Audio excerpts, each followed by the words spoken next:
All right, what's good, everybody?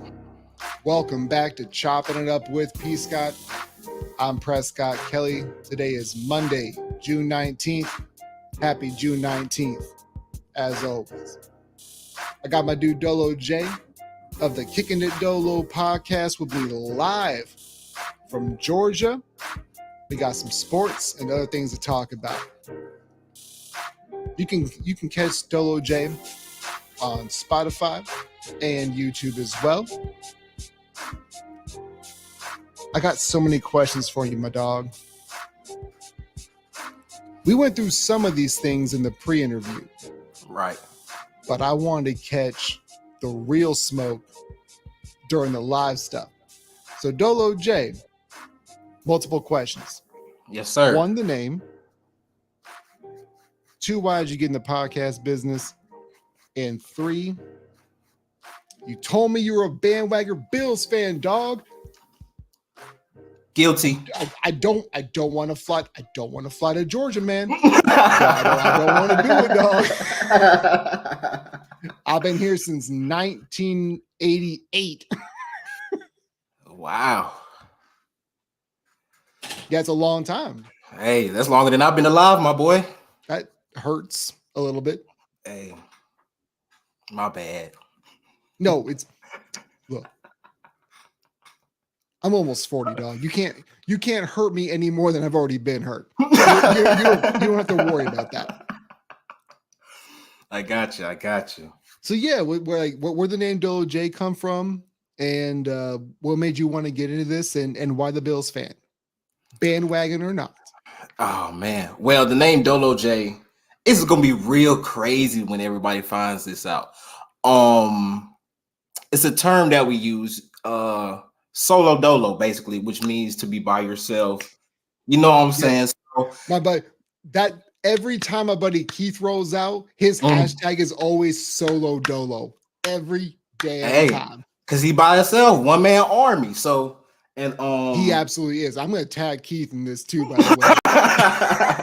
One man army. And basically, bro, what came of it was like I was telling you, when we was having our talk previously, off stream, I'm kind of like as introverted as you can be on the spectrum.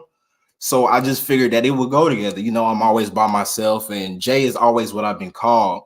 My real name actually is James. My real name is actually James Young. Me too. That's my first name. Wow, that's so crazy. That's crazy. No one's gonna believe it now because this is what's happening live right now. But yeah, right. My name is James Prescott Kelly, and my parents is like, hey, we'll name him James, but we'll call him Prescott because that makes sense.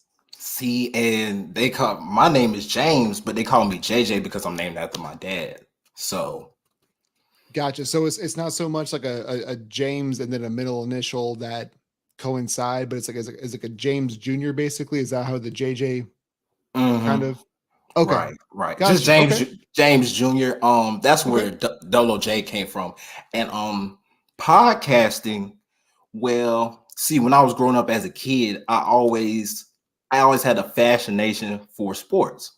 Whether it was football or basketball, you know what I'm saying. My parents always watched sports when I was younger. So when I was about maybe 7 or 8, I always told myself I wanted to be on ESPN as like on Sports Center. That's why, that's what I wanted to be when I was growing up. I used to throw the football in the hallway to myself, and I was like, it's like I'm in the game, practice being in the game, and then you commentate the game as well by yourself. And then my family just told me, hey, you need to go on ESPN, because I always knew the players, I knew the stats, I knew who got traded to who, when they got traded, what college they came from.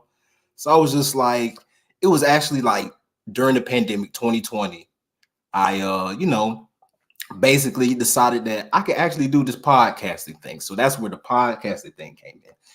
And to answer the third question of a Bills fan, this one you are going to have to really impress me with. Because I'm judging the hell out of you right now. Hey, I understand that. But given the fact that I am from Georgia, Augusta specifically, which is about 2 hours away from Atlanta, I actually grew up a Falcons fan. until the whole Michael Vick situation, to where he was let go because of the dog fighting and things like that. Yeah, exactly. Right. So when he was let go, I didn't really have like as much interest with the Falcons anymore, or like such a fascination with them anymore, because Vic was like the main reason why I liked them, as a lot of people did. People didn't like the Falcons, they like Michael Vick. So I guess I could say I was one of those people. He was unlike anything we've ever seen before at the quarterback position. He was unreal. So yeah, that makes total sense. But yeah, bro. So when he left, and while he was doing this thing, I just really did not have a team for a long time. I was one of those people who could just enjoy a football game until maybe I want to say it was I love the Bills, and I can't even enjoy a football game. Hey, since now there's pressure, dog. Now there's pressure, and I can't even like losing anymore. I can't even like winning, dog. Nothing feels good. Hey, man, since I've been on this journey with you, hey, man, I feel your pain, bro. I feel your pain. Trust me. But yeah, I'll say around 2016, 2017, I decided I was going to root for the Bills because I literally knew nobody else that rooted for the Bills. Like I knew nobody who, like nobody. I didn't know anybody whose favorite team was the Bills. And then my mom, like I was telling you off stream, my mom is from New York. She's from Brooklyn. So I was like, might as well rock with a New York team. You know what I'm saying? So the only real New York football team, by the way. The Jets and Giants need to go the hell out of New York. Be New Jersey. Right. I'm tired of this, man. Hey, we know who the real football team in New York is. That's all we're going to say. Well, I mean, none of them are real football teams because those ain't one. but they're the only ones that are actually there. Right. They're which only which helps their argument. Right. But I didn't know anybody else who was fans of them, bro, honestly. So I was just like, I'm gonna just rock with them. And I think it was the season right before Josh Allen got there is when they played. I want to say they played the Jaguars. Was it the semifinal game in the playoffs? It was, I think that was the wild card game. Yeah, that's what it was, because it was Tyrod Taylor was the quarterback. Yeah, that's when it was. I think with Calvin Benjamin there? Was Calvin Benjamin there? You know what? As a 35-year-old longtime Bills fan, I don't mention, like, Kelvin Benjamin's Voldemort to me, dog. Like I try not to say his name. He's which one was Keenan and which one was Kel? Right. Was he Kel? And Keenan and Kel? He looks like one of the two. He's just like a Kel. That's Kel for sure. That's why he was named Kelvin Benjamin, apparently. But no, man, I couldn't. God, Tyrod Taylor dragged that donkey ass. That was the worst offensive roster I've ever seen, besides like the Patriots when they first got Cam Newton. Lord have mercy. They had exactly. So Tyrod Taylor did exactly what he had to do. Right. Okay defense, a broken LaShawn McCoy. The best player that he had was Charles Clay, who was like 38 billion years old too, man. Like it was yo, I'm with you. So you became a Bills fan when you said your mom being in New York, but it was Tyrod Taylor? Right. He's one of the most underrated quarterbacks that I can think of the past. He's been in the league for the last like 2 or 3 years, but there was like a 4 or 5 year window where he could have easily been a starter and just wasn't because of opportunity or his lungs getting punctured. And that's crazy, because that allowed my boy Justin Herbert to take the job. And I'm an Oregon fan, by the way. So yeah, I root for Justin Herbert. Yeah, go Duckies, go Duckies. I'm an Oregon fan. God, man, we can't have fun with nothing in this place. You always break in my heart. You're a Bills fan because of your mom and because of Tyrod, but you also like it that Tyrod got his lung punctured, and that's why you're an Oregon fan, and I don't like this anymore. Oh, man, I'm sorry, bro. I'm sorry to disappoint you. But I got to tell the truth. I got to let the truth be known. Hey, let it fly, dog. Oh, man, but yeah, bro, that's how I basically got to where I am now. And Boy, when I say this has been a bumpy ride being a Bills fan, I can only imagine what you were going through earlier on, you know what I'm saying, before what, like in the 90s. I can only imagine, you know what I'm saying, the 4 Super Bowls, the heartache, the pain, I can only imagine, bro. So Well, and it's a weird observation for me. Well, it's not a weird observation, but when I look at the construct of Buffalo Bills football, it's mhm. people say, the Bills never won anything. Well, they did win 2 championships before the AFL merged. So Okay. that's always, if I'm being super petty, Mhm. I'll throw that at people Okay. because the Browns got them too. If I'm being super petty, I'll be that dude. But when it comes to Super Bowls, yeah, it's just something where I think that it's not so much that revision is history, but Mhm. what it is we appreciate the accolades of people and teams beforehand. So, like you mentioned, back in the early 90s, as a Bills fan, the reason why I became a Bills fan was my name's James Kelly. My birthday is May 12th. I knew Okay. about him when I was 5 years old, and he Okay. wore number 12. And I found out later on in life that he has the exact same birthday as my parents' anniversary. Hence, all of the absolute you see behind me. Hey, I need to So get I'm like 40 that. years old, and that's where all of it started. So these things kind of happen. I was not born into this. I was born in Texas. I told you I was born in Texas. Right. You are not a Bills fan if you're born in Texas, dog. Not in the early not in the early 80s. Oilers and Cowboys. Right. That's it. Right. But as far as other things, man, because we had some topic points and we got to most of these things. Where would you like to start from after this? Now that we've had the introductions and our very nice pleasantries exchanged. Hey, I'm just going with the flow. Wherever you want to go, I'm just gonna follow your lead. All right, I got you. So I know that we talked about the John Morant suspension, and I know I mentioned this in an episode earlier this morning before I had my work day. But I was curious to get your perspective on not only just what the suspension was, Mhm. but what it means going forward, not just for him, but the league in general and its image. Okay, so for one, what I think, I don't really have an opinion really too much on the length of the suspension. I know a lot of people was talking about how basically they wanted him to be suspended or banned, as they try to put it, basically for half the season, 41 games. But one thing that I do vividly remember seeing, I think it was a quote from Adam Silver, if I'm not mistaken, basically him saying that he doesn't want to give Ja too much free time because he don't know how he's going to react to it. So I think the Doesn't that 20 seem odd to you though? mild, a little bit, maybe 35. I probably would have did 35. Oh, not even just the suspension, but giving him too much time. Doesn't that seem like an awkward way of putting the fact of I don't want to give him too much time to himself because it's the off season. It's been the off season for them Right. for like a month and a half already.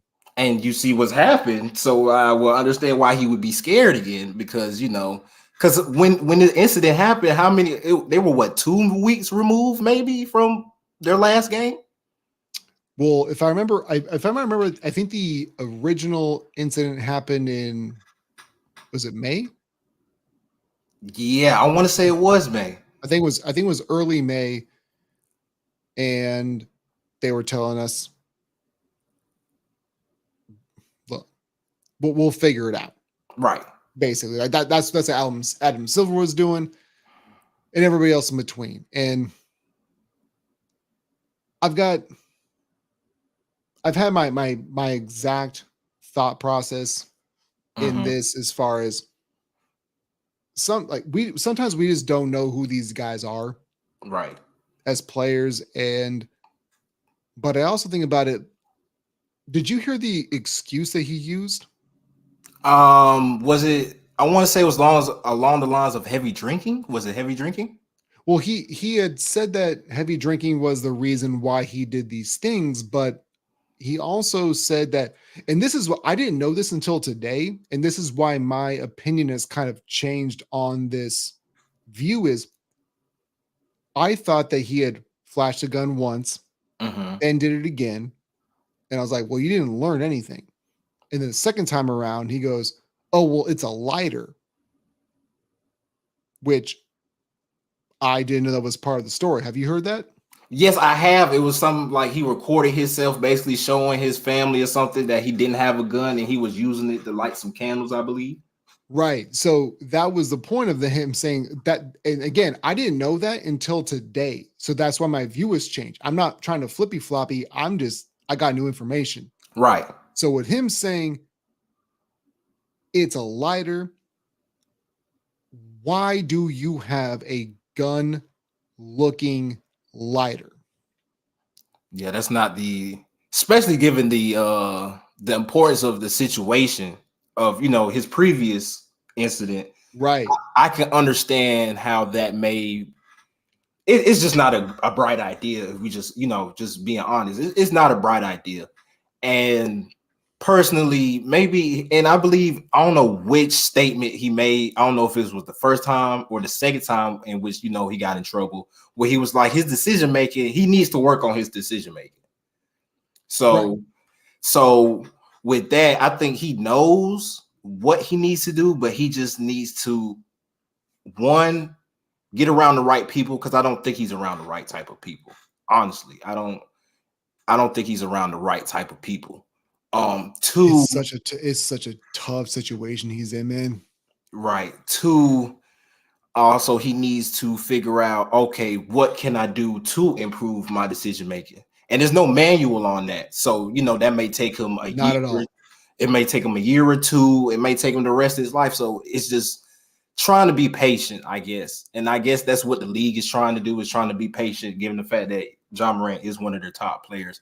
But at the same time, as to go to the second part of your question, as the image for the league, it's like you can't keep giving somebody chances just because, you know what I'm saying, he's one of the top players in the league. Because if somebody with his talent level comes along and does the same thing, you know what I'm saying, they're going to be expecting the same type of punishment. And let's say Adam Silver, let's say it's somebody, let's just say Scoot Henderson does it, just to throw a name out there or something like that, Sure. right? Yeah, we're not throwing him under the bus. It's just we're Yeah, just it's just for an example, a and high profile upcoming dude. right, Yeah. just to make it as close as we can get to it. Let's say Scoot does the same thing, right? And let's say the NBA, let's say he does the first one and then he has a second incident. Let's say the NBA gives Scoot 59 games. Now it's looked at as favoritism, right? Because it's like, why Yeah. only give Ja this many amount of games, and then you know what I'm saying? So it's just now when the position, if something like this presents itself again, they have to stay consistent with it. And this is going to be the standard that they're held to from now on when situations like this arise. I 100% agree with you. And the thing that I've always worried about is the NBA handles things completely different than the NFL. The NFL wants to be they want to be above the law, Right. and they'll make executive decisions without having the actual information in front of them. Ray Rice is one of those examples. Greg Hardy is another one. Exactly. And so what they'll do, Adrian Peterson, what they'll do is they'll say, we're going to go light. Mm-hmm. Public backlash is this. Mm-hmm. We're going to over extreme. You know what? Then we're going to come back down. Right. And I feel like Adam Silver is what he's trying to do is stair step his way into, if you guys keep testing me, I am going to have to send you to your room for the next 7 years. So would you please just knock it the hell off? Right. And I think that you're right, because with Ja, were any laws technically broken? No. But when it comes to how are you supposed to represent a franchise, and I sometimes I put too much, I don't put enough stock into it, because I don't know. I think I think that as fans, we're largely just fed stuff. But the other thing too, man, is if your argument is it was a toy gun and it was a lighter, you don't think that what if anybody, and this is not my take, this is from Bomani Jones, because I love Bomani Jones more than anybody else. He made this argument was, could you imagine if somebody just randomly walked up to John Morant and said, "Hey man, you got a lighter?" And the only one he has on him is one that looks like a gun? Oh Good man. luck with that outcome, dog. Like, he's just, if that's your argument, the other thing too is you're supposed to go meet the NBA executives to tell you what your case is. Right. You can't bring that on a plane. A gun-looking object, everything just doesn't make sense when it comes to John Morant. And I understand that he's young, he's got money, but dog, like, you got to figure some out, because I never thought about those two things until I listened to them today. It never once crossed my mind. Nah, the lighter thing is definitely something that I would have never ever seen coming. And then for you to have a video, basically recording yourself using it, just trying to show everybody that you don't have one, I don't think is the best case, It's because wild, dude. it's real wild. It's just like him, guns, and phones. It don't really too much mix together. It's like just given the fact of what you've already done. So like Y'all better stop that real quick. yeah, so I just suggest he gets a different type of lighter, maybe a torch or something. Because it can only be like a torch, a lighter of that type could be. Just get a different looking torch. I understand it looks cool and stuff like that, but Well, it's like, nah, and that's the thing, is like you can use that if you want to, like, just use it around your house. You're like, because everybody has like novelty right, everything. Everything is a novelty everything nowadays. So if you want to have like a novelty lighter, that's cool. But why are you flashing in the car 2 weeks after you just got busted for a gun? And now you're like, oh, well, it's just a lighter. Dog, no, what are we doing? We gotta be better than this. right. That's the decision making. That's where that decision making comes in at. But hopefully, this time he gets right, and he actually sits down and actually takes the time to think about what's going on and the magnitude of everything. And then Do you think that he does? it's really hard to say. I believe part of him does. I want to say part of him does, not all of him. I don't think it's enough to where it's like it's his main focus. I think it's like a thought in the back of his mind type deal. But Yeah, I got mixed emotions on that, because I've seen, what I'm worried about is, and these are obviously two different extremes, because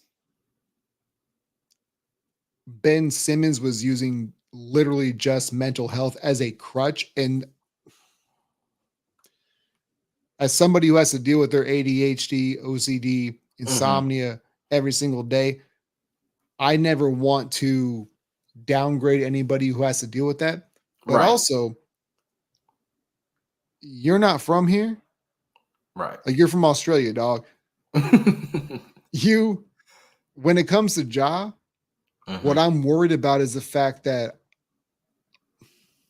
and it's not just him, it's other people as well, that you don't just take care of you anymore. mm. So what I think that he's doing is he's trying to portray more than what he is. And I could be speaking out of pocket. And if I am, please address it. I mean, the only people who can really actually attest to that. I mean, a lot of people have looked up and seen, they say he's from the suburbs, but it's a couple of people I grew up with that's from the suburbs who are actually, quote unquote like that. I don't really feel like it's your environment. I think it's more of your mentality. But Oh, you're 100% right, because you can be raised in the most, like for me, I'm raised in like the most white folk Christian family ever. And I right, am not like anything like my parents. Doesn't mean I tote guns and do all this other shit, but I'm right, just saying, like, I'm not like my parents at all. So when you say about, it's not just your environment, it's like who you are, right. like that's absolutely a fair point.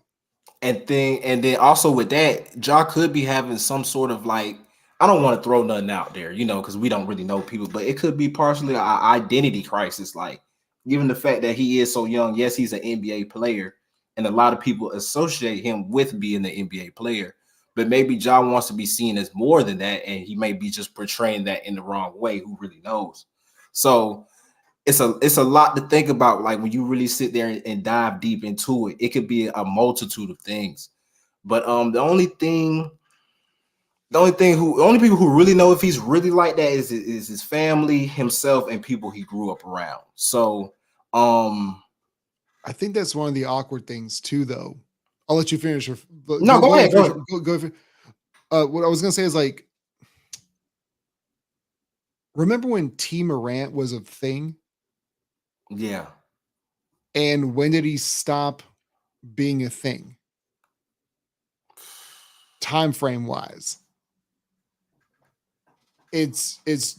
I'm not the only reason why I bring it up Yeah. is because we are always trying to we as sports fans try to identify ourselves some way with these players and who we, for lack of a better term, look up to.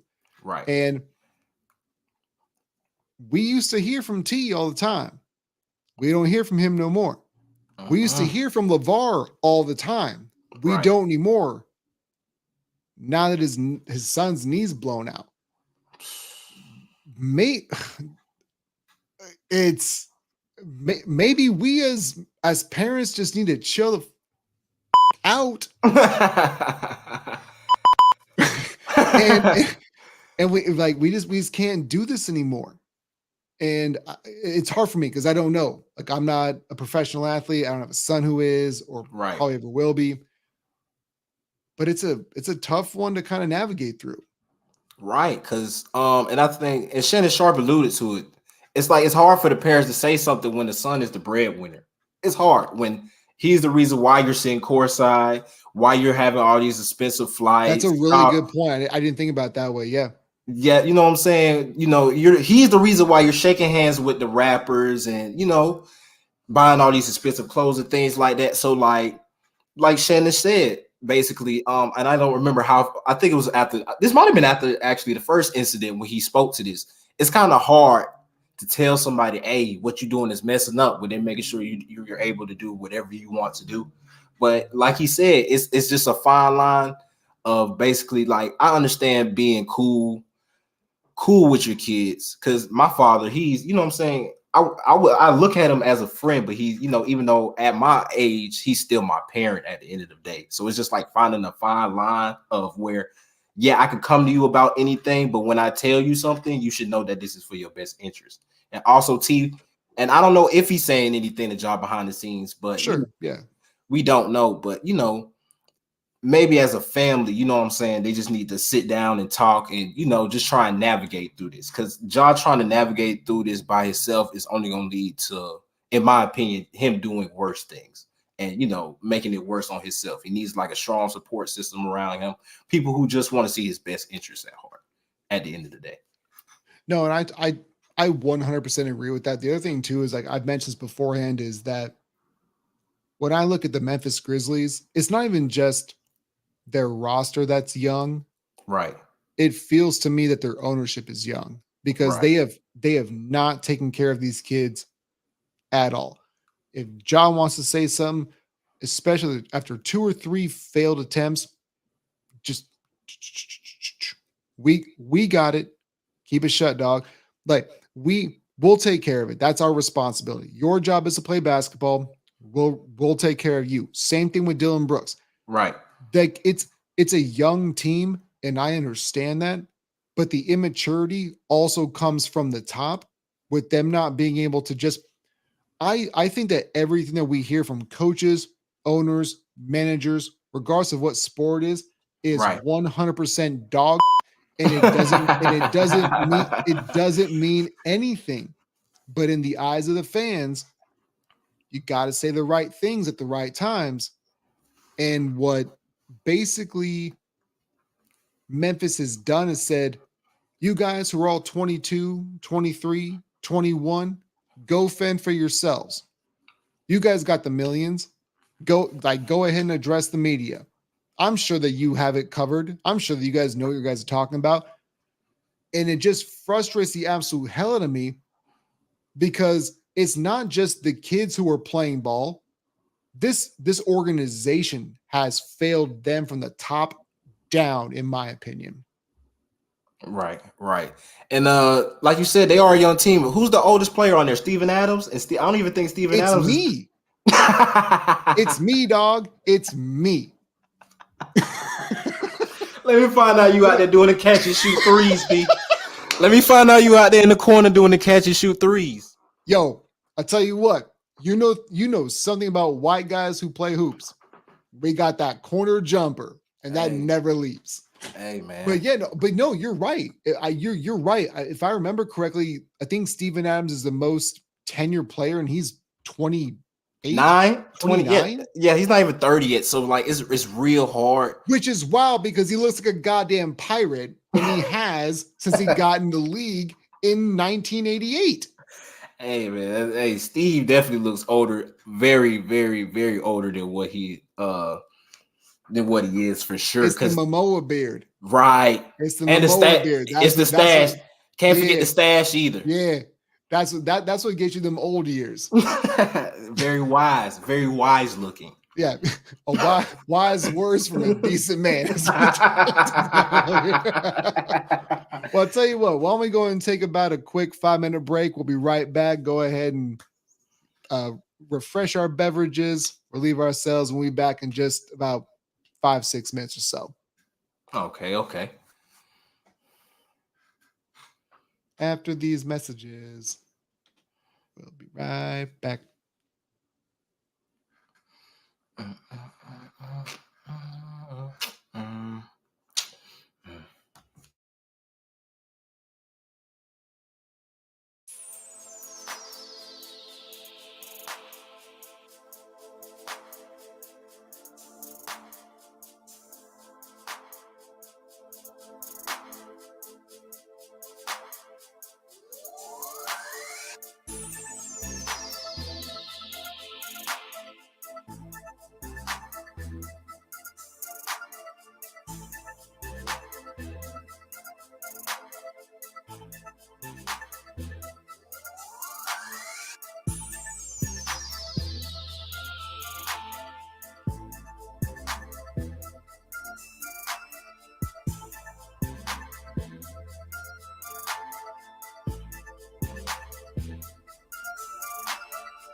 I said relieve ourselves. Like I wasn't just talking about me.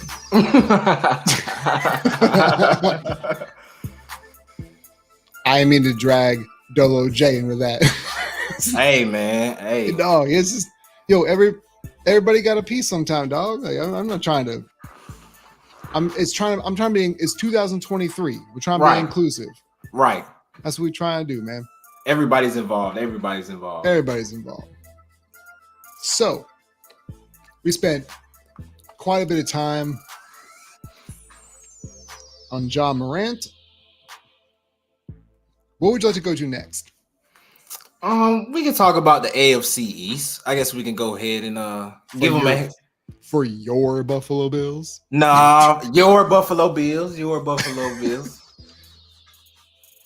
But who do you think actually wins that division this year?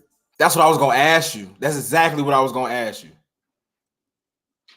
It's a toss-up for me, man. I'm really torn because the last couple of years I've caught an absolute bunch of just because I've said the Patriots would win the division. Right.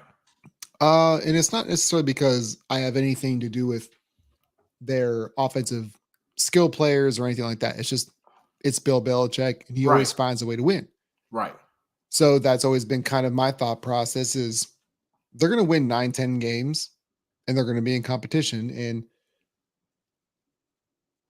now they don't have a defensive coordinator as their offensive coordinator. And I'm kind of worried that what I said might come to fruition this year. But when I look at, so to me, the Jets are still the Jets until the Jets aren't the Jets anymore. Right. The Dolphins are who I'm worried about. Oh, hey, that's exactly where I was going to go with that. A lot. I am super worried about Miami. Terrified. What about Miami is most concerning to you, though? I think I'm not sure that you and I will have different opinions on this, but I just want to see where your thought process is, though. Miami defense scares me. Is the defense which position? Which position? The fact that they picked up Jalen Ramsey, I think is that mother Jalen Ramsey, bro, because they was already doing good. Because is he gonna be opposite Xavier Howard, right? No, Xavier Howard's gonna be opposite him. That's the way I look at it. What I'm saying though, as far as like a cornerback tandem, that's very fearsome, man. And I'm not really sure. I think what they're gonna do is they're both similarly built. Right. I feel like Howard has a little bit more girth, but Ramsey has more speed. So I think what they're going to do is like number 1 and number 2 is going to kind of flip flop depending on what their matchups are. Okay. That's the way I could be wildly incorrect, but that's the way I see them potentially approaching this is height versus speed. And damn it, dude, they're locked in. Crazy, bro. But it's their defense, bro. Because when we played them, when we played them last season, the first game we lost, right? That's the one where Josh Allen missed the throw. He missed the throw into the end zone, right? Where he threw it too far. Yeah, because it was infinity billion degrees. Miles an hour. Yeah, no, it was infinity billion degrees, and the Bills were all up in there. Like it was a heat bake wave, just all over. And the Bills almost won that game. We did almost win, but everybody was catching the cramp. Everybody named Auntie caught a cramp that game. So LeBron caught a cramp, and he even played that game, dog. Hey, wasn't man. in Texas, it didn't matter. LeBron caught that cramp as well. Man, bro. But yeah, it's just their defense, because like I don't think any of the 3 games we played that we put up a crazy amount of points. And that's usually our thing, right? Is when we put up a whole bunch of points, and then you know what I'm saying? We just have to make them fight back, and hopefully we just put up enough points to where they don't have enough time to come back. But I have mixed emotions on this offense. Are you talking about as far as Miami? No, Buffalo. Just as far as like what they do and how they can what they try to control is when they get up on people, right? They let teams back in. Right.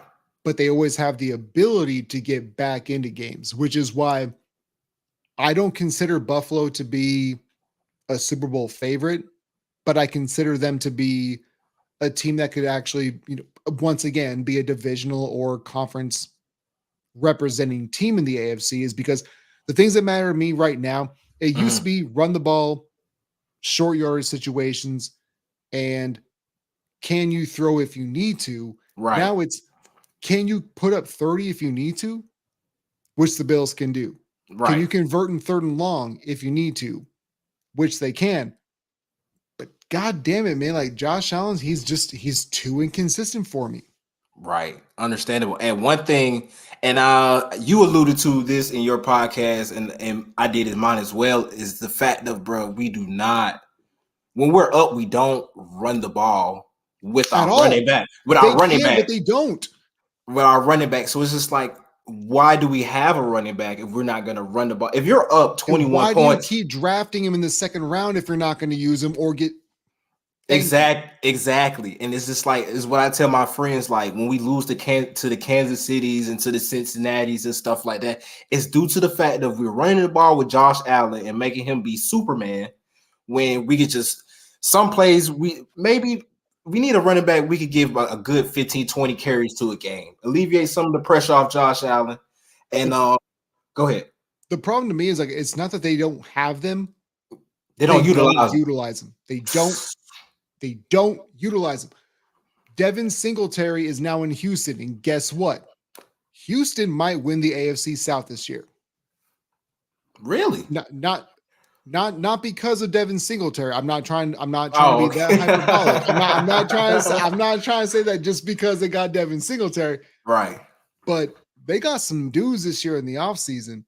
But what I am saying is that they had guys like Devin Singletary. Right. They traded for Naheem Hines and they never used him. Kick return guy. Buffalo, all they do every single year when it comes to running backs is, we'll get one. You won't use him though. Well, not since they got Josh Allen, at least. Nah. And it's so I love how you laugh every time I use that thing. I'm sorry. Hey, it's hilarious because I feel your pain. I'm trying to be non-judgmental and I'm trying to not be so frustrated, but I'm so damn frustrated, dog. Hey, man, I feel your frustration. Bro, when we lost, what was it, the AFC Championship game? When we lost the AFC Championship game, bro, I promise to you. KC a couple of years ago? Bro, I wanted to cry, bro. I wanted to cry. I wanted it, bro. I was like this for like a week, bro. Like, just. So I got a funny story about that. So that happened in what? January of 2021? Was it 21 or 20? Should have been January 22. Yeah. So it was the 2021-2022 season. Okay. And I was working. I quit my job. All right. So I quit my job that I've been at for 8 years. I quit, went to another job doing the exact same line of work. I worked there for 3 months. I hated it.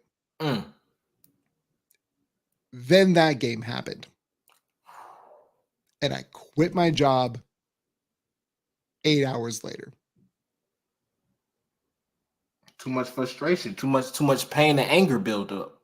Well, it wasn't even just that. No, there was a lot of other things that were going on. Okay. And I also had the other job lined up, but I was like, I'm done. I'm done, dog. I can't take this no more. I'm out. I can't take this no more. I am out. That was wild, man. Sickening, bro. Sickening. Sickening. But yeah, man. Do you have a worse? Okay, so this is kind of off topic, but do you have a most terrible Bills moment? As a quote unquote new fan, I won't put it on you for other things, because I have one game that makes me want to fight everybody in the street. Right. If they bring it up. Uh-oh. I'm scared. Like, okay, as far as like the most heart crushing loss since I've been a fan, it's not even that game. It's before that game. I want to say, I want to say, was it his second year? It's the Houston Texans game. Oh, the playoff game? Yes, where Josh Allen. When the Bills were up and then he fumbled. Yes, bro. Yeah, that one wasn't good. That was the first Bills playoff game in my new house when I bought it. It was the worst because my son was dressed up in Bills gear and had the Bills helmet on. He don't even care. He's a Dolphins fan because he likes the colors. That's understandable. Don't you encourage him, dog? Like we ain't doing that here. There was a game. I have to remember the exact same. Okay, no, this is mine. October 11th, 2009. I almost quit football altogether because I remember it was a Bills and Browns game, and I knew that going into it. I forgot what day it was. October 11th, 2009. The Browns won 6-3. Derek Anderson was 2 for 17 for 23 yards with 1 interception, and the Browns won. Well, you took me back with that Derek Anderson quarterback. I had to remember because I remember there's one game and I knew the exact game, but I forgot the exact date. But yeah, man, 2009, Derek Anderson threw for like 30 yards and a pick. Remember when the Patriots beat the Bills? And they threw the ball seasons ago. When they only threw the ball like 3 times? 3 times, dog. I was getting ready to rip my TV out the wall, dog. I almost broke my phone on that one because it was an extremely windy game, right? Wasn't it in Foxborough, right? It was gnarly. I think it was in Foxborough. It may have been the Orchard Park. Regardless, it's either like eastern, it's upwards New York, or it's it's New England, it's the Massachusetts area. You're right. But regardless, it's windy as hell. What? 3 passes. Three, not even 3 completions, 3 attempts. Oh man, I just felt that in my stomach right here. Yeah, no, I'm not happy about that. Oh my God. But anyway, so we'll get back on track because I do, man. You got me worked up, and when I get worked up, I gotta bring myself back down. Got the woosah. We got woosah.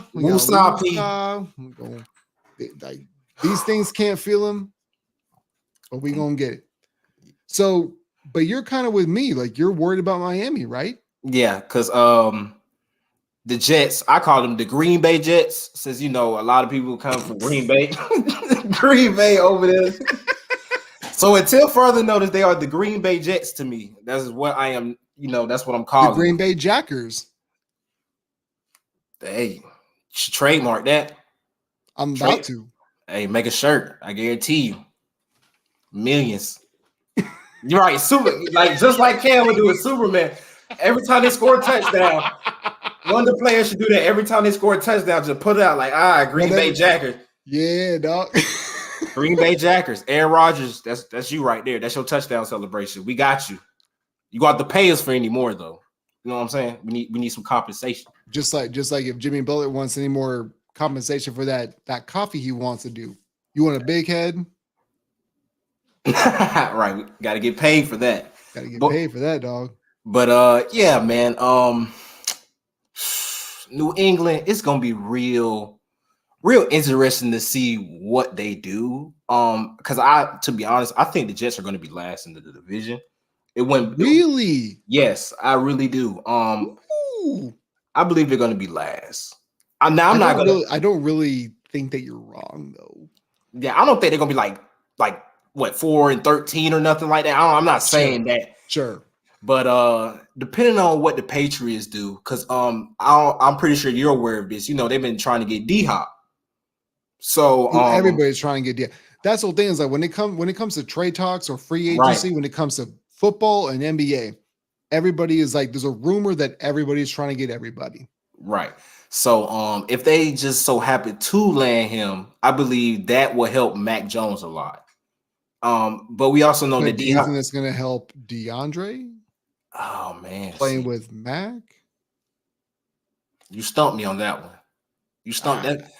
I mean, nah, it probably wouldn't help him. I mean, especially when Jimmy Garoppolo is just white, non-sexy. Like he Mac Jones is just Caucasian, not sexy Jimmy Garoppolo, dog. Like that's what he is. I mean, he can gritty a little bit though. He got don't you know that? No, a little bit. That's why I said a little bit. We can't give him a little bit. Dolo. I love you too much for you to say that, dog. He gritty. He don't gritty. He barely McGriddles. Don't even do that. Like, hey, stop it. Oh my god, boy. I'm over here. I'm about to cry over here, man. That was hilarious. Barely McGriddles. I'm gonna use that. I will say this though. As long as the Patriots still have Bill Belichick, right, they'll always be at least a 500 team. Right. But I do think that he's on the coaching hot seat. Really? Why you say that? Because Robert Kraft is old as hell. And there are two things. I spoke about this on the podcast this morning. Mm-hmm. There are things that we know. New owner-itis is a thing. Right. Old owner-itis is a thing. Jerry Jones always chasing that next ring. Right. Even though he pissed the off of Jimmy Johnson. Dan Snyder doesn't care about a ring. He just wanted that money. But Robert Kraft wants more rings. And he's looking at this as, well, we won all these things with Brady. Mm-hmm. Maybe it was him and not you. And that's where I come to it with Riley. And I mentioned this on the episode as well, is nobody wants to think that Jimmy Butler could ever be a trading piece for Dame Lillard. Right. But inefficient Dame Lillard in an offensive league, I'm not saying he's going to get dealt. I'm just saying maybe he's the missing piece. For sure. And that's crazy. And I as far as like, that was an awkward transition, but I had to put everything into. I had to do. That was good. I like how smoothly that went, though. I like that. I felt like it was awkward, but I appreciate the youth. That was smooth. That was smooth because you know what you did. I was immediately about to ask you something about Dame. That's how smooth that transition was. You made me switch my thinking already. You know what I'm saying? So I was just about to ask you. I was just about to ask that. You don't really think he's going to be traded? I'm going to say that. I think Dame will be traded. Yeah, I say at least by the All-Star break. I'm giving it to the All-Star break. He's going to be dealt. Yeah. Well, the other thing too is, so when I saw that the other day, Bradley Beal, and that's the whole thing, man, is like when it comes to NFL and NBA off seasons, everybody's getting traded. Right. Everybody wants everybody. And it never comes to fruition. Like not what we think it's going to be. Like people still get moved and they still get dealt. But how many times on your timeline do you see this team is interested in this person? A cajillion times. Yeah. You know what's weird? Maybe less than Jordan versus LeBron, which is weird because that happens an infinity billion times. But that was kind of my thought process. Was I saw something where the Heat are trying to get Bradley Beal and Damian Lillard. I'm like, well, if Dame wants to play with Bam, and that's the story that we're being told, right? You can't get rid of him. Don't be an idiot and hold on to Tyler Hero, because that's been the Miami Heat. What they've done the last 2 years is We're not giving up Duncan Robinson, and we're not giving up Tyler Hero. And you missed out on James Harden, and you missed out on other key. You missed out on KD last year. Stop building these dudes up. Make the acquisition. Right. But Miami is they're in disarray now. But when I come back to the old head owner standpoint, is this ego has something, dog. They want to. Robert Kraft wants another one before he hangs it up. Pat Riley wants one before he hangs it up. You don't think that potentially, not saying it'll happen, but potentially that Jimmy Butler could get traded in a trade package for Damian Lillard? Because I think that's I'm not saying it's going to, right. But I think that it is not out of the realm of possibility. Yeah, it's not.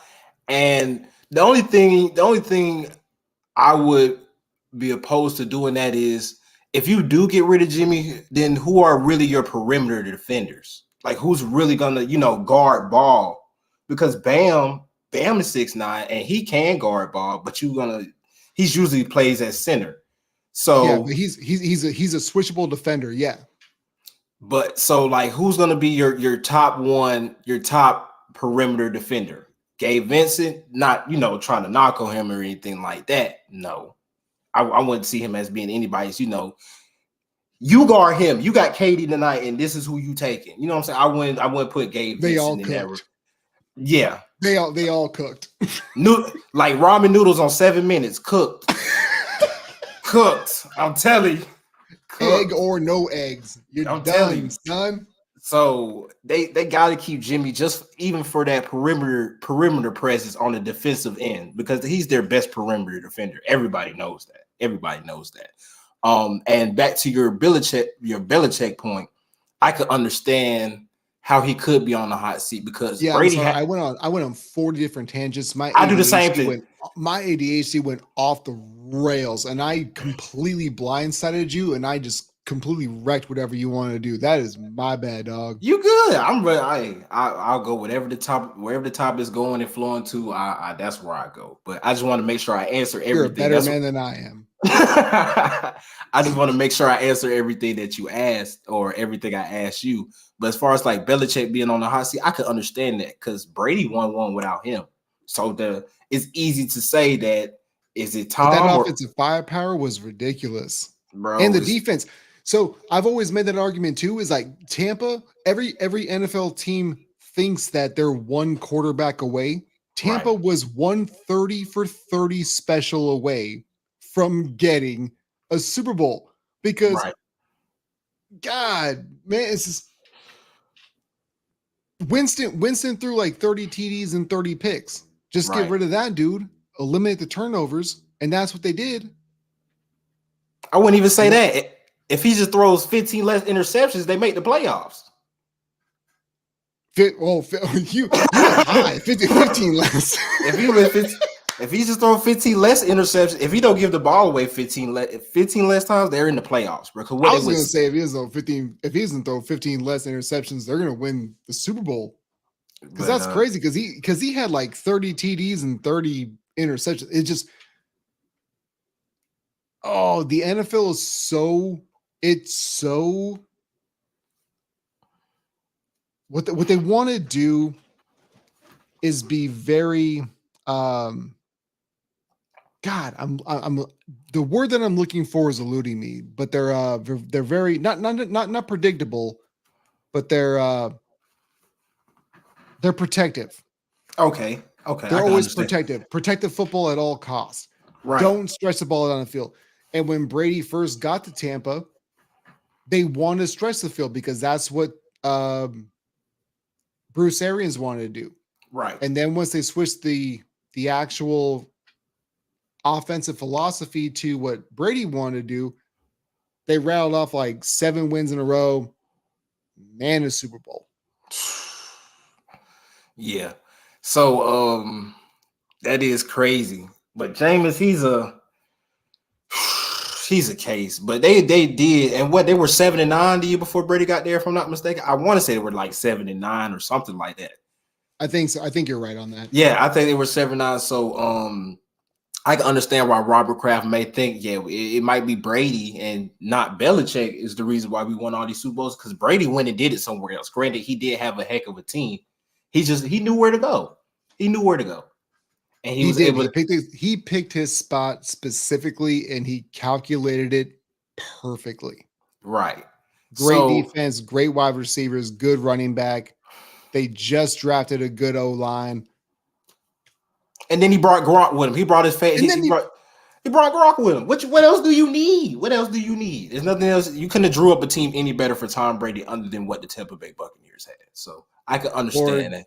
Or except what he had in New Orleans or New England before Aaron Hernandez. Yeah, you could say that. Whoops. Anyway, so your prediction for the AFC East. So, what do you actually think is going to happen, barring injuries? Because we always do this. It's always, well, if injuries don't happen and blah, blah, blah. When you look at rosters constructed currently, if nobody gets hurt, like put them 1 through 4. You want me to put them 1 through 4? Yeah, go ahead and do or bottom to top, whichever one you feel comfortable with. If you because this is the whole thing, man. When you start putting things at the top and you go down, you're like, oh, I'm not really sure. But if you start at the bottom, it makes it sometimes easier. You're like, well, I know that this team is doo-doo butter. I'll just keep them there, and I can just work my way up to the other 3. Okay. Well, I already said I got the Jets in last place, so I'm gonna go ahead and stay true to my word on that one. That's wild to me, but I appreciate that, Ben. I appreciate that. Who I have in 3, it's just the reason why I have the Jets in 4. It's a lot of new pieces. Not like the pieces aren't.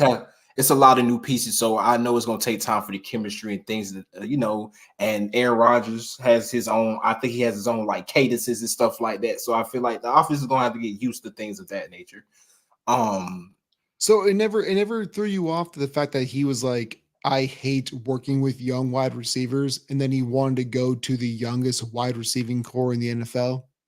Because that always kind of threw me off. Because I'm like, this is another reason why even on my podcast I go, I don't trust anything that anybody says. I don't like working with young pieces. Right. But your wide receivers and running backs are all under the age of 23. Like, what are you trying to do, dog?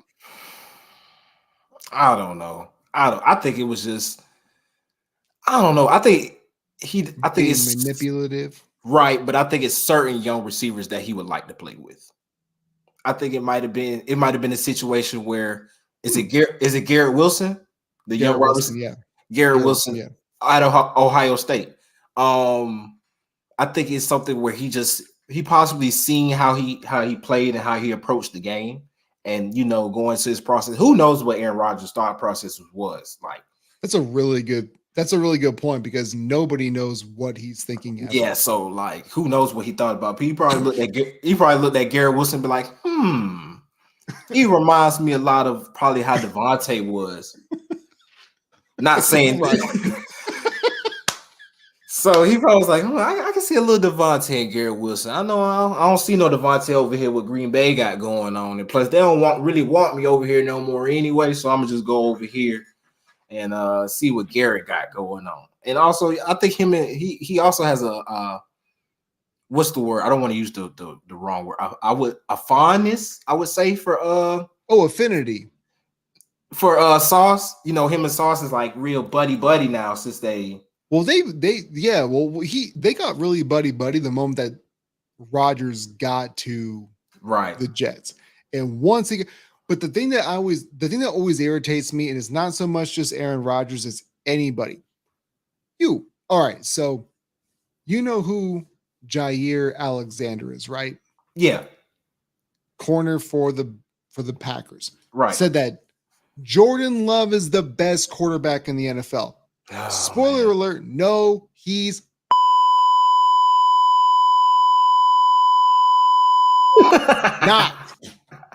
Not by a long shot. Not even top 20. He's only doing that because it's his teammate. Which is what he's supposed to do. But yeah, which is exactly what you're supposed to do. But like you said, what you said is what I always say. Smart sports fans can see through all the bull. Right. Neanderthals can't. Oh, well, he says that Jordan Love's the best quarterback in the NFL. You know what Packers fans are doing right now? They hyping things up. You know it as well as I do, dog. They face palming. Dolo, don't do it because you know that any Packers fan that you know. How many Packers fans do you know in Georgia? I know about a good 3 or 4 of them. All right. I want you to do some reconnaissance work and see how many people, because I can go, it's probably not going to work tonight. But ask them if they liked that comment. Because if they do, they're Neanderthals. Oh, I'm gonna tell you something right now. Like they're Green Bay Packers fans, but like as soon as Aaron Rodgers left, like 2 or 3 of them decided they're just not gonna watch the team anymore. So they don't they're not even gonna watch the team anymore. So they gave up. It's just over with for them. It's just they like the team. That's their team. If you ask them, that's their team. But nah, they're not watching nothing. All right. So everybody's fairly. Man, is there any equality in sports anymore? I'd like to think so. We hope so, but they gave up. As soon as because it was 2 of them I told what happened. Like Aaron Rodgers, he leaving. It was like, what? Oh no, I'm not watching anymore. I'm good. That's fair. So I don't know, like because again, like the way that I look at the Bills is like we've had the Bills are basically the Cleveland Browns of quarterbacks. It's just, I can understand that. The Bills are little brother. That's all it is. So you think that, and I got off track because I always do that. So you think at the bottom is the Patriots or Jets? I'm sorry, the bottom is the Jets, right? The Patriots, right? And then the top 2. Where we go? What you gonna do? What you gonna do? Bills or Dolphins? Bills or Dolphins? At number 2, what you gonna do? I'm gonna put the Bills at number 2. I was hoping you'd say the Colts because it'd be the old AFC East. Trick question. So the Bills number 2. Yeah, I'm gonna put the Bills number 2, man. I feel that. I get it. To all the points that we were saying earlier. We get up when we don't run the ball. And Miami, if Tua can, and like we're saying, no injury, he stayed healthy. That, hey man.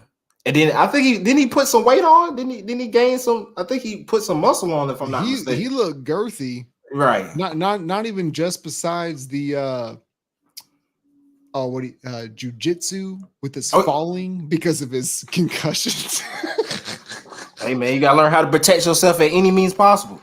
You don't have to get ready if you stay ready. Facts. Facts. Facts. You always ready. So with him, putting on a little bit more muscle. Like I said, another year with him and Tyreek to, get that type of chemistry. Him and Jalen Waddle, bro.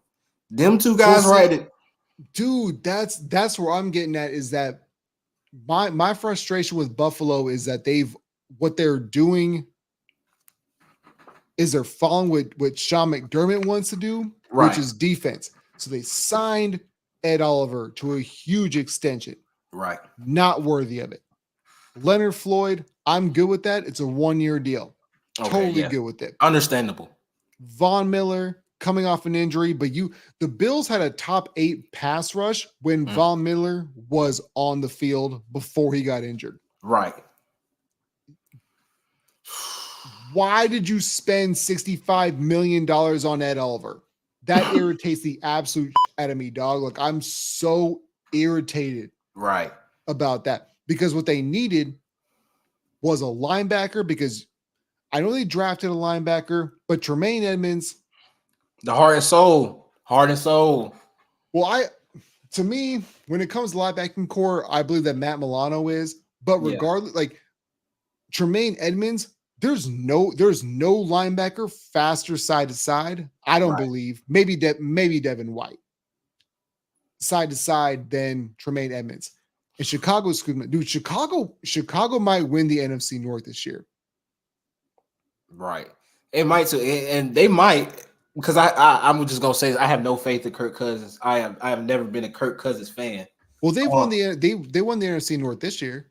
Yeah, but but I get your point. Win it one year, they might go what? They might go 8-9 this year, then they might go what 10-7 the year after that. You know how Kirk Cousins is. He's too inconsistent for me. In my opinion. Yeah.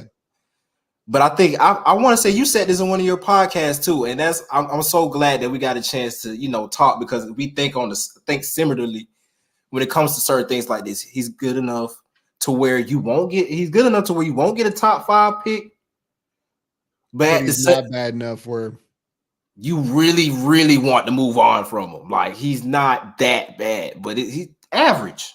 The plain definition of average. You look up average in the dictionary, you have Kirk Cousins right there. That's a really good, well, because he is like, but the argument that I've made over the past, I would say 2 years of doing this show is there's every year we know that there's 3-4 doo-doo butter quarterbacks, right? And there's 3 or 4 great ones, and then everybody else who's in that like mid-20 range, it's all circumstantial. Coaching, player development, roster construction, everything like that. And Kirk Cousins, to me, just seems like he's the upper echelon of the mediocre. I can understand your take on that. Because he made Washington good. Then he went to, and that's the whole reason why he got the only, like, at the time. Right. Now it's not, but at the time, he got the only guaranteed contract in the NFL ever. Yeah, that surprised me. Kirk Cousins. Right. That's fucking wild, dog. Especially all the other quarterbacks we had in the league and what they were doing. Him, right? Fully guaranteed. Like, no. But he got franchised twice too, though. It's because I thought it was 3 times. I thought no. It may have been 3 times. I thought it was twice, but it may have been 3 times. You might be right on that. But nobody knew what they had in him.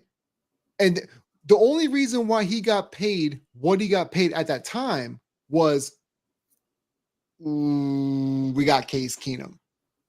Yeah, that wasn't the that was the whole reason why this dog got paid. That man, Kirk Cousins, man, Minnesota. Kirk Cousins is like the epitome of average. If you like fleeces, go watch your boy. Fleece of the century, I'm telling you, because like I said, you're not gonna get no top 5. Like, you're not gonna be able to get a top 5 pick, but you know what I'm saying? You're gonna be picking like what 22, 23 with him, maybe if you ever picking them. You're always gonna win over 8 games with Kirk Cousins, right? Always going to, because he's gonna have 2 games where he shows out. There's always gonna be 2 games where the rushing attack takes over, and then the defense might win a game or 2, and then it might be 1 game where he just is bad until like the last 2-3 minutes, and then he just decides he wants to be clutch. So or the way that you get another contract extension is your Indianapolis game from last year. When you're down 40 billion points and somehow you still come back and win. And that's how the NFL works, and it's so irritating, dog. That game got Matt Ryan up out of there. I'm sorry. I'm just gonna go ahead and say that game that you're talking that game retired Matt Ryan. Yeah, that got him up out of there. He was still on the roster, but he was retired at that point in time. Yeah, he knew at a point in time where after that game he went to the locker room. He was like, yeah, I don't think I can keep taking this, bro. They hit me. I can't keep handing the ball off and not making throws anymore. Right. I'm throwing the ball. It's not even going nowhere near the receiver. You know what? I'm going home. I can't take this no more. I'm good. I'm done. It's over with. I look like a tall, slender Eli Manning with my noodle ass arm, and I just can't do it anymore. He can't call himself Eli Manning. Eli Manning won. You gonna have to go. That's a topic for another day. Eli Manning won. I do want to get to basketball real quick before we go and hang it up. Draymond Green, him opting out. Mm-hmm. What do you think it means? Because when I see this, I've been saying this for about 2 months now, that the Golden State Warriors are on the downslope and have been Mm-hmm. for not a long time. I don't want to be that guy, but over the past 2-3 months, everything is a stepping stone in. This is now a rebranding year, and this Right. is now like this. We have to reconstruct everything. So Draymond, to me, he's not worth much to many teams except for Golden State. Is there a Right. fit that you think that he does fit in? Because I don't see many. And as we talk this out, we might be able to get there. As But far as other teams, I don't know. It depends on what the team looks like. If they can find something to where like it's constructed similarly to the Golden State Warriors, then I can understand where he could be valuable at. But as far as like him going to another team, I don't know, because if Draymond, ever since, I don't know what happened since 2016, but ever since 2016, Draymond he's cannot. afraid to shoot a jumper, He dude. can't, like, he can't shoot a lick. Like he'll He's make not a even. It's not even that he can't, because he wasn't a great shooter beforehand. It's that he won't. He does not have the ability to just want to let it fly. right. So like if he can just somehow even get like and I don't think it's ever too late to add something to his game. Even if he just gets like a 15 to 17 foot pull up or something, some form of a jump shot. That jumper ugly though, dog. Hey man, that jumper ugly. You got to get room to be able to pull that, and that's why he got room, is because that jumper was ugly. It's like it's not even Sean Marion, because Sean Marion at least had a quick one. He's like, it's like a push shot almost. Yeah. It's like a shot put. Oh man, bro. Oh Lord have mercy. But if he can just develop some type of jumper, it would help him out a lot. Now we already know who is best. Now I know he loves Steph. Everybody knows he loves Steph, but we also know who his other favorite buddy of the league is. LeBron now. It didn't used to be. Yeah. He talking a lot. He been talking a lot the last 3 months. Yeah, that's like his best friend. So I believe him opting out. If the Warriors can't give him what he's looking for, then I can see him possibly teaming up with LeBron. That's probably the only thing. What do you think about Chris Paul too then? Because he's like, and he's not a free agent right now, but there's talks about the Wizards shipping him to the Clippers because he wants to be close to LA because of family and because he wants to be on a contender. Do you think there's a chance?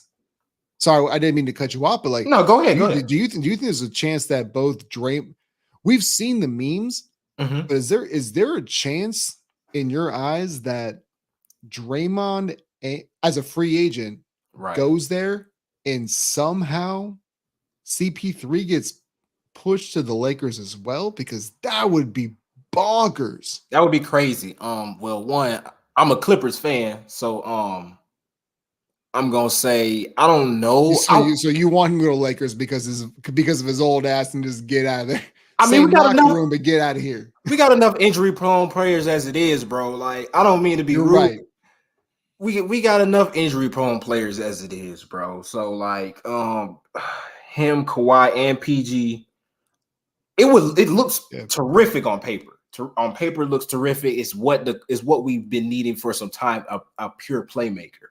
A lot of times we were in talks with like getting like Derrick Rose, Kyle Lowry, guys along them lines. Chris Paul would help, but I think if the Clippers get Chris Paul, that he should be more of a mentor to like a younger guy. But that depends on who else is going to be on the roster. But do I see a world where Draymond and Chris Paul end up on the Lakers? I can see that happening. I mean, we had Steph, Clay, Draymond, KD, and DeMarcus Cousins all on the team together at one point in time, right? Well, we did, but the other thing was that the luxury tax wasn't quite what it was in the previous, or like the previous CBA was a little bit different than what it is now. Yeah, right. So the low level exception guys weren't quite as easy. They were more easily able to obtain. Mm-hmm. So Cousins went there like on a, I don't even know what the mid level exception was back then, but I think it was like 2.5. I want I to was say gonna it's like say, yeah, I think you're right. I think it was like two and a half. right, But so they didn't trade for KD; they just acquired him. right. But what they would have to do to get both those cats now would be to trade for them. Mm. Okay. So when you put it like that, yeah. And that's where things get convoluted is like and signing trades might happen because I brought this up on on the episode today as far as when it comes to the Miami Heat. There was rumors that they would both get Bradley Beal and Dame Lillard. Right. And I laughed that out the building because I'm Yeah. like, how are you going to do that? Because if, quote unquote, Dame wants to play with Bam, he's going to have to be part of the equation for one of those two dudes. Exactly. Because you can't get both. How you get both of them without giving up Bam? Here's the thing that can happen because we're so early in the free agency period is that there are dudes like Gabe Vincent Mm-hmm. that are going to be up for money. So if you Right. sign them, now all of a sudden now they are trade acquisitions for other teams Okay. because based on their rookie deals or their non-exclusive, like them just being undrafted free agents, they're not making certain amounts of money. Mm-hmm. Um, Caleb Martin, he's signed an extension, but it doesn't kick in until next year, so you have to wait until the actual season starts. But once you get to a certain threshold, those players do become assets because their salaries increase, Mm-hmm. and then when you move them on, they can attribute to because the NBA like it's not like the NFL where you can just trade a player for a draft pick. In the Right. NBA, the salaries have to match up to a degree, Right. and I know that you know that, but Right. the average fan doesn't. So you sometimes have to sign a player to Mm-hmm. make sure that that salary lines up with somebody else, and that's the only way that I see this happening to potentially get Dame to Miami is they're going to have to actually sign one of those lower role players who deserve more money, Mm-hmm. sign them and then trade them. And that's the only way you can get Dame to Miami without dealing Bam. That's the only way that I see at least. And I could be wildly inaccurate. Nah, that's the only way that makes sense to me as well. Because, like you said, just you know what I'm saying, for people who do sports, it just doesn't make sense. It doesn't make sense because why would if Portland's just gonna blow everything up basically, and one if they trade Dame, who do you even see them building around? Anthony Simons? I can understand it, but He's a good 3-point shooter, but he's not besides that, what does he bring you? yeah, and you know he's also, I mean, what I believe is it Dame taller than Anthony Simons if I'm not mistaken. Anthony Simons is about, he looks like he's only about what.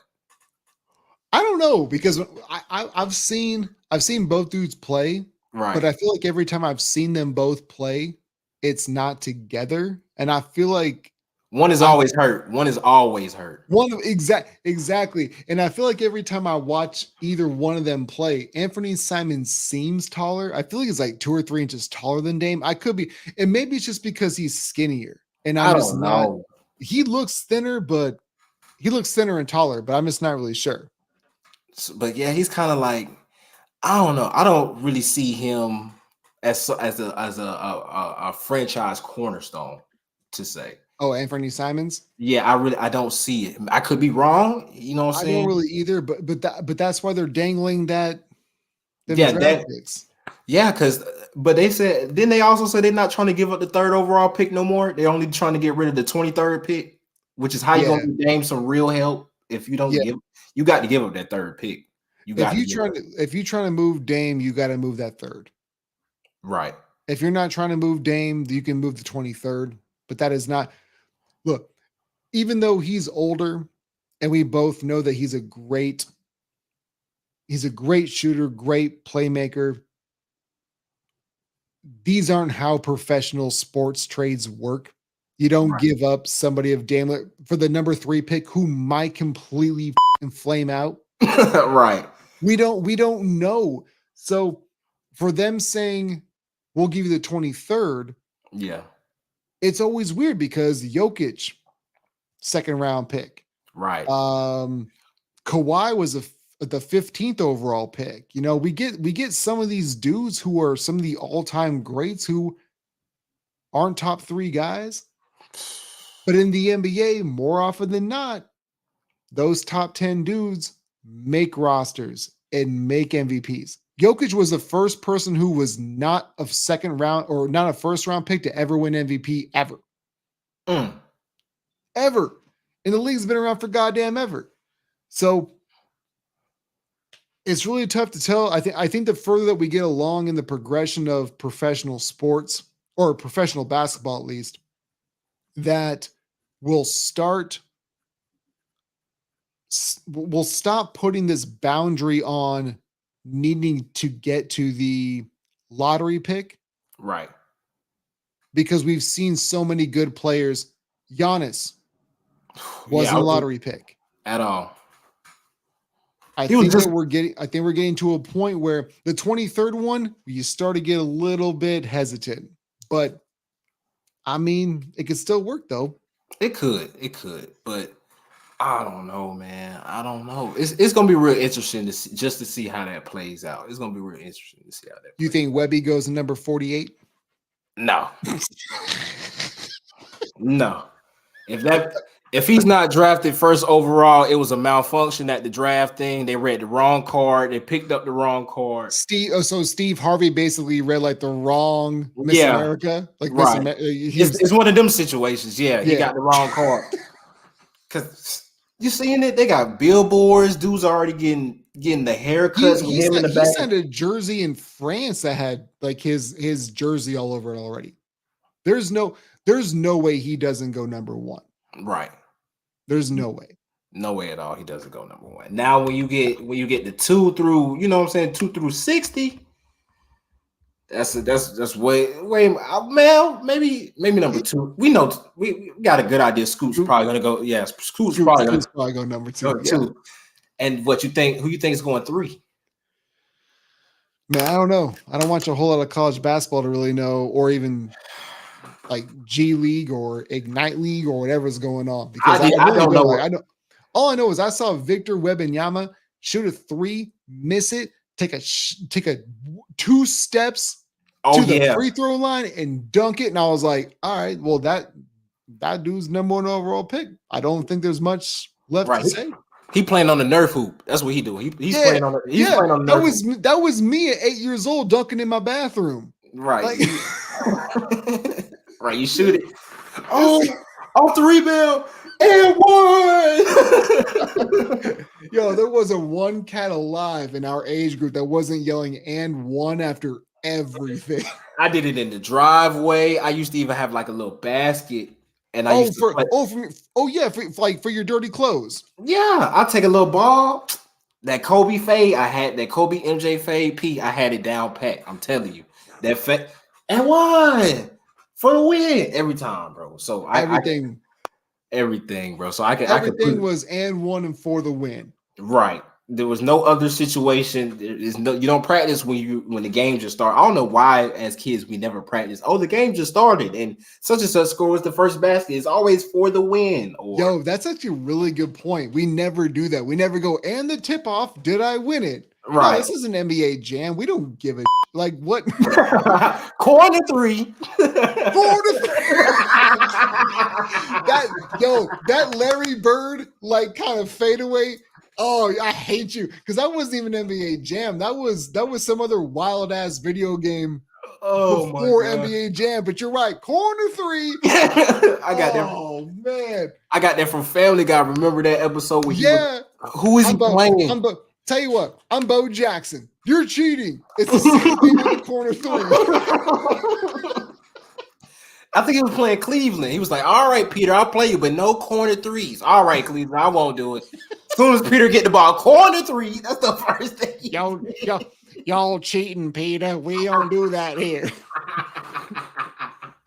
Gotta get better. Oh my god! I told you, Peter, you can't do that here. Oh my gosh, bro! As soon as you said that, that's the first thing that popped in my head. 3. Yo, that man, I don't think you understand how much happiness that brought my heart right now. Like, that was that corner 3. Quarter 3. All right, my man. Well, I'll tell you what, I know it's getting late. It's 2:30 in the morning where you're at, dog. Hey man, we on a never-ending grind. I was already when you hit me up, I was already trying to put some ideas together. So I'm a night owl, bro. So if you ever want to do something around this time, it's perfect for me because you totally good, man. I try to be, I try to be. Well, I don't try to be a night owl. I'm always a night owl. Like, right. I'll go to bed at 9:30. I'll wake up at 11. I'll check my phone, and it says 11:11. I'm like, oh shit, I overslept. No, you slept for 2 hours. Good luck, mother. Now you're awake for the next 13 hours. Right. Yeah, dude, I'm lucky to get an hour and a half of sleep every night. So to me, it's more of just the occupation of the space. Because like where I live, where I'm doing my studio is right next to my son's room, and then 2 doors over is like my bedroom. So just the fact that they're not here right now gives me this opportunity. But man, I can't thank you so much, and I'll have to edit some of this down, obviously. Of course, for the podcast. But man, I think I'm gonna do a little slow down. And I want to say thank you, Dolo J. Thank you so much for your time, your effort. Hey man, as you guys. Oh, go ahead. I'm sorry. I didn't mean to cut you off. I'm sorry. I just want to say it was a pleasure and an honor to be a guest. A pleasure and an honor. I should have said it at the beginning, but I always, you got to leave on the right type of time. And I just want to say it was a pleasure and an honor as to somebody who looks up to how you do what you do and what we do. It was a pleasure and an honor. And hopefully this is the first of many, many more talks. I'm gonna just say talks for now. Yeah, we don't have to put a label on it, like right. I mean, a label like maybe you like me, I like you. Do you like me? Circle yes or no. I'm gonna do one of those like little. Oh, one of the little things. Yes. Do you like me? Right. Yes, no, maybe so, but no. That was my dude Dolo J of the Kicking It Dolo podcast on Spotify and YouTube. One of the best dudes I know. My first like live interaction with him. Thank you so much for your time. And with you being in Georgia with this time frame difference, it always means a lot when people are willing to give up their time to just. And like what sucks is like my lighting looks like absolute dog right now because like I can tell like you're in your room and your light's going on, but I don't have anything to protect my actual the actual light coming into my room. So I look like I look jaundice is all hell, dog. Like this. No, I have a ring light right here. That's why. Oh, that too. All right. Well, it's where my camera sits up. That's why you can see me a little. Oh, okay. Well, maybe. All right. My wife got me one of those a couple of years ago when I started actually doing this. So maybe I should do that too. But anyway, my dude Dolo J, thank you so much for your time, my man. This will not be the last time. I always appreciate your time, your support, your effort. And once I get this edited down, we'll go ahead and throw it out there. You guys, as always. Actually, you know what? I'm going to go ahead and do the music because I didn't do that because I'm a professional. So you guys know the drill. As always, my dude Dolo J, thank you so much for your time, your effort. We'll have you on the show again. I hope to be on yours sooner than later. Thank you so much. You guys have been chopping up with P. Scott. I'm Prescott Kelly. That was Dolo J of the I almost said the Chopping Up P. Scott page. We'll get there. We'll collaborate with that. Dolo J of the Kicking It Dolo podcast on Spotify and YouTube. Thank you so much for your time, man. As always, stay up, stay blessed. Not just Dolo J, but you as well, but most specifically Dolo J. Love you, my man. Thank you so much. Appreciate you for having me, man. Appreciate you for having me. Anytime, my man. Thank you so much.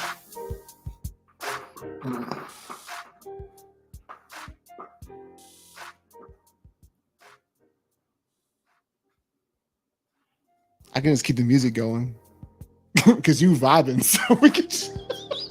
Hey, this is my club dance. I can't dance like that. I ain't got no rhythm, but you know what I'm saying? I can hear a little. I can hear a little something for you. You want to talk about it?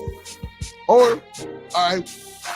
Tell you what, if you getting, all right. Tell you what, we would do a little bit more of.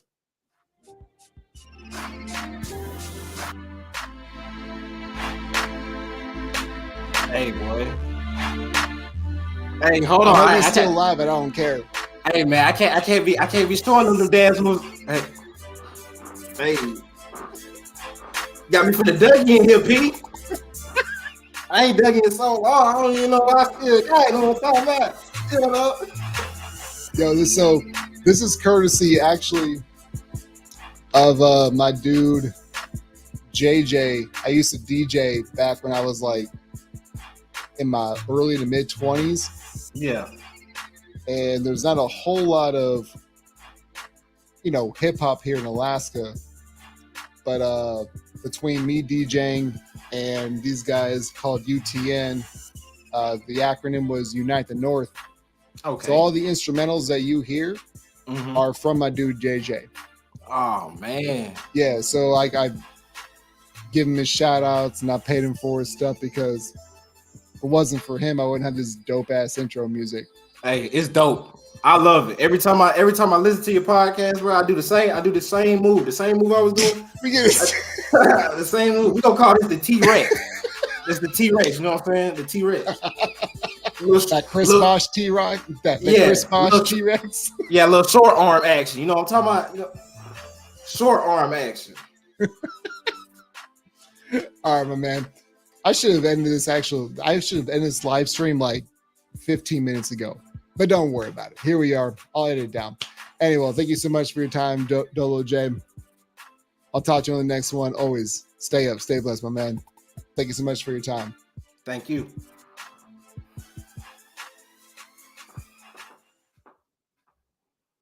Sorry, I turned it off. Oh, you good. You good. You good. You good. Yo, I had so many